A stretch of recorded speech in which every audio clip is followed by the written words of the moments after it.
నమస్తే అండి. నేను ఈరోజు 3 మ్యాటర్లు చెప్పుకుందామండి. ముందుగా ఏదైతే బాలకృష్ణ గారికి పద్మభూషణ్ అవార్డు వచ్చిందో అందరికీ తెలుసండి.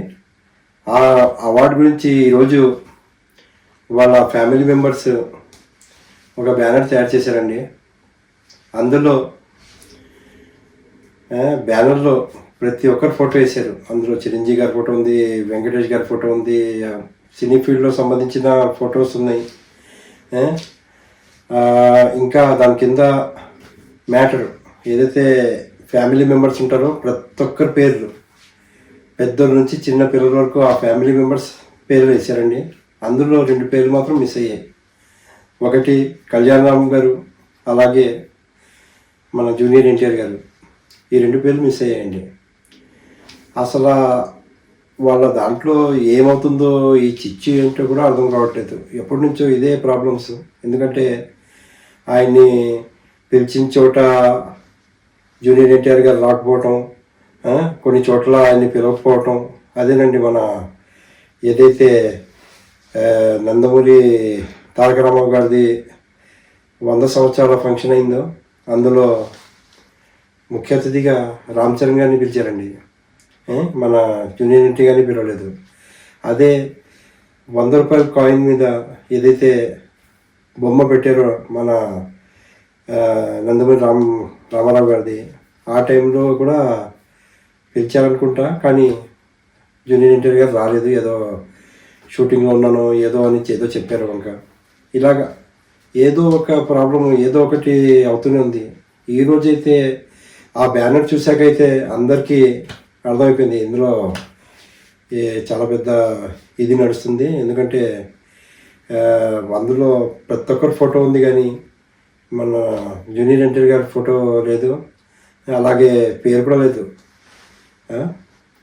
ఇంకా మన ఏది బాలకృష్ణ గారి ఆహాలో అన్స్టాపబుల్ ప్రోగ్రామ్, అందులో జూనియర్ ఎన్టీఆర్ గారి పేరు ఎవ్వరు కూడా ప్రస్తావించకూడదు. ఆ విధంగా నడుస్తుంది ఆ ప్రోగ్రాం. అందులో బాబీ గారు వచ్చారు, డైరెక్టర్ బాబీ గారు. ఆయన కూడా జూనియర్ ఎన్టీఆర్ గారితో ఏదైతే జయలవకుశ తీశారండి.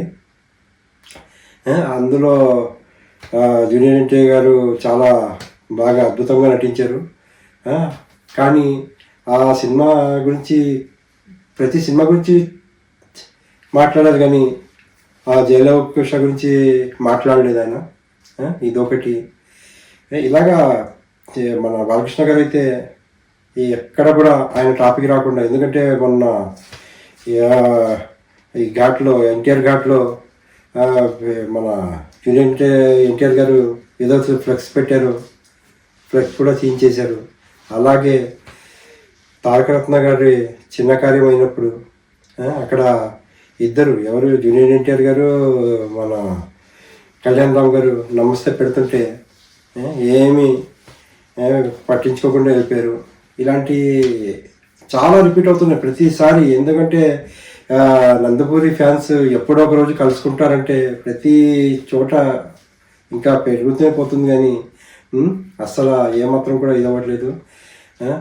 అసలు ఎలా ఉండాలంటే బాబాయ్ అబ్బాయి పవన్ కళ్యాణ్ మన రామ్ చరణ్ని చూసి నేర్చుకోమనండి. ఎంతంటే ఇది అర్థం కావట్లేదు. ఎందుకంటే ఇలాంటి బాగా అనిపించవు. ఎందుకంటే ఒక ఫ్యామిలీ లాగా ఉండాలి. మొన్న చూశారు కదా ఫంక్షన్ టైంలో ఎంత వీడియో కూడా చేశాను. కన్నుల విందుగా ఉందండి వాళ్ళిద్దరిని చూస్తుంటే బాబాయిని అబ్బాయిని అని. అంత చూడముచ్చటగా ఉంటారండి వాళ్ళు. అలాంటిది మరి ఇందులో ఈ నందమూరి ఫ్యామిలీస్కి ఏమైందో ఏంటో ఆ ఇష్యూ ఏంటో కూడా అర్థం కావట్లేదు. అది ఎప్పుడు సర్దుమణుకుతుందో అది కూడా చూడాలి. కొంచెం కలిసిమెలిసి ఉంటే బాగుంటుందని నేను అనుకుంటున్నాను. ఈ వీడియో నచ్చితే కనుక లైక్ చేయండి, షేర్ చేయండి, సపోర్ట్ చేయండి. Thank you.